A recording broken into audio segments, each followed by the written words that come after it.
తన పాలనా తీరు చూసి రాష్ట్ర ప్రజలు తన కోరిక మేరకు తను ఏమని కోరాడు రాష్ట్ర ప్రజల్ని, నా పరిపాలనలో మీకు మంచి జరిగింది అనుకుంటే నాకు ఓట్లు వేయండి అని అన్నాడు, లేకపోతే మీ ఇష్టం అన్నాడు.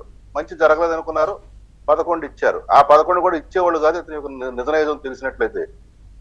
ఏది ఆ ఋషికొండ ప్యాలెస్ కి ఇటువంటి విషయాలు ఇంకప్పుడే ముందే బయటకు వచ్చినట్లయితే. సరే ఇచ్చారు 11, ప్రతిపక్ష హోదా లేదు. ప్రతిపక్ష హోదా ఇస్తే తప్ప నేను అసెంబ్లీకి రానని మంకు పట్టు పెట్టాడు చిన్నపిల్లవాళ్ళ. హైకోర్టుకు వెళ్ళాడు. మరి హైకోర్టు ఇంతమంది తీర్పు ఏం చెప్పలేదు. ప్రజలైతే తమ తీర్పు చెప్పేశారు. నువ్వు ఆనాడు ప్రతిపక్ష నేతగా పనికిరాలా, 14, 19 మధ్యలో 19, 24 మధ్యలో ముఖ్యమంత్రిగా నువ్వు పనికిరాలా, నువ్వు ప్రతిపక్ష నేతగా పనికిరావు, ముఖ్యమంత్రిగా పనికిరావు, నువ్వు ఒక సాధారణ ఎమ్మెల్యేగా ఉండి అసలు నీ పార్టీ మా రాజకీయ యవన మీద ఉంటావని అసలు అతని ఏ పదవి గౌరవం ఇవ్వకుండా ఆశీర్వదించి అతను కూర్చోబెడితే కనీసం పులివెందుల ప్రజల యొక్క ఆశ శ్వాస కోరికల మేరకు వారి యొక్క సమస్యల మేరకైనా అతను అసెంబ్లీకి రావాలి. మాజీ ముఖ్యమంత్రి మాజీ ప్రతిపక్ష నేత హోదాలో అయినా కనీసం రాష్ట్ర సమస్యలు చర్చించాలి.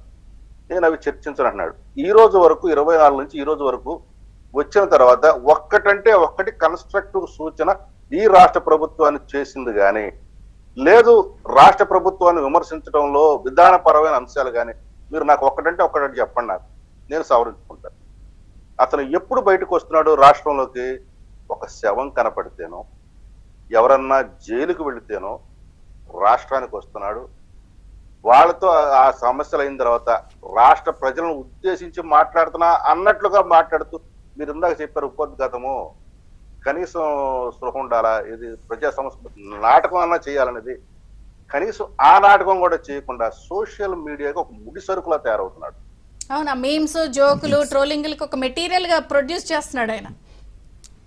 కాబట్టి ఈ వ్యక్తి ఈ రోజు ఎందుకు వస్తున్నాడంటే, మీరు చెప్పినట్లుగా ఆర్టికల్ 101 క్లాస్ 4 అది పార్లమెంట్ కి, 190 క్లాస్ 4 శాసనసభకు అప్లై అవుతుంది.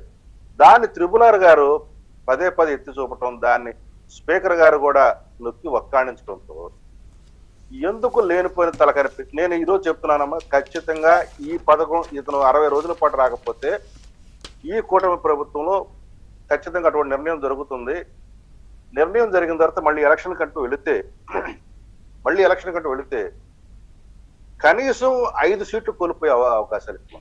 కనీసం 5 సీట్లు కోల్పోతాడు. 5 సీట్లు కాదు, తనకి ఈ రోజు పడిన ఆ 11 సీట్లో ఒక్క ఓటు కూడా, ఒక్క నియోజకవర్గంలో కూడా తేడా వచ్చినా అతను పరపతి కోల్పోతాడు. ఈ స్పృహ వచ్చిన తర్వాత మాత్రమే అతను అసెంబ్లీలోకి అడుగు పెడుతున్నాడు, లేకపోతే అడుగు పెట్టాడు కాదు. మొండివాడు తను, మొండివాడు. శాంతి ప్రసాద్ గారు, చూసే వాళ్ళకి కూడా మనం ఈ పాయింట్ చెప్దాము. ఇప్పుడు సామాన్యంగా ఒక రాజకీయ పార్టీ ఉందండి, వాళ్ళకు ఒక సిద్ధాంతం ఉంటుంది కదా, లేదా ఒక ఇష్యూ బేస్డ్ గా స్టాండ్ అనేది ఉంటుంది. అంటే ఈ వ్యవహారంలో నా పార్టీ కానీ నా పార్టీ ఎమ్మెల్యేలు సభ్యులు ఇలా వ్యవహరించాలనేది ఒక స్టాండ్ ఉంటుంది.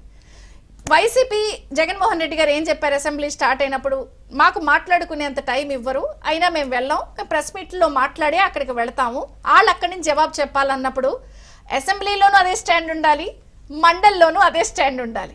అసెంబ్లీ మానేస్తారు, మండలికి వెళ్తారు. ఈ డ్యూయల్ స్టాండ్ ఏంటి? వెళ్ళకపోతే అక్కడికి కూడా వెళ్ళకూడదు. మీకు ఇంకొక విషయం చెప్తాను. మీరు ఒక మాట అన్నారు, సిద్ధాంతాలు ఉండాలి ఒక రాజకీయ పార్టీని స్వయంగా స్థాపించిన వాడు సిద్ధాంతాలను తయారు చేసుకొని ఎలక్షన్ కమిషన్ ఆఫ్ ఇండియా దగ్గరికి వెళ్ళి రిజిస్టర్ చేసుకుంటాడు. అసలు తన పార్టీది సొంతది కాదు కదా, ఎవడో రిజిస్టర్ చేసుకున్న పార్టీని కొనుక్కున్నాడు కదా. కాబట్టి ఇతనికి సిద్ధాంతాలు ఎక్కడి నుంచి వస్తాయి? ఇక డ్యూయల్ స్టాండ్ అంటారా, అక్కడ మందబలం ఉంది. మీకు ఒక విషయం చెప్తాను. 3 రాజధానుల బిల్లు శాసన మండలి ఆ రోజు తిరస్కరించడంతో ఒక్క కలంపోటుతో మధ్యాహ్నం నుంచి సాయంత్రం కోపం వచ్చి నేను ఈ శాసన మండలి రద్దు చేస్తాను, తెల్లారే శాసనసభ పెట్టి ఏకగ్రీవ తీర్మానం చేసి శాసన మండలి రద్దుకి ప్రెసిడెంట్ గారి దగ్గర పంపించాడు, కేంద్ర ప్రభుత్వం దగ్గర.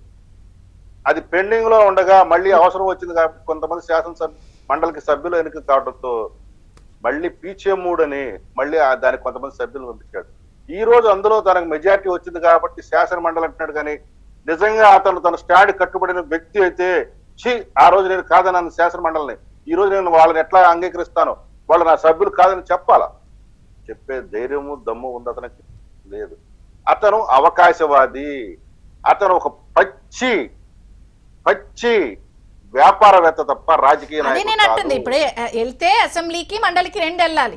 నేను అసెంబ్లీ వెళ్ళను, మన వాళ్ళు అక్కడ మందబలం ఉంది కాబట్టి మండలికి వెళ్ళండి అంటే అసలు అది ఏం డ్యూయల్ స్టాండర్డ్? వెళితే ఇలా వెళ్ళకూడదు, లేదా అక్కడ కూడా మాకు టైం ఇవ్వరు. అక్కడ కూడా లేరు కదా వీళ్ళందరూ ఇప్పుడు అధికారంలో లేనప్పుడు. ఒక సిద్ధాంతము ప్రజల పట్ల కన్సర్న్ ఏమీ లేకుండా తన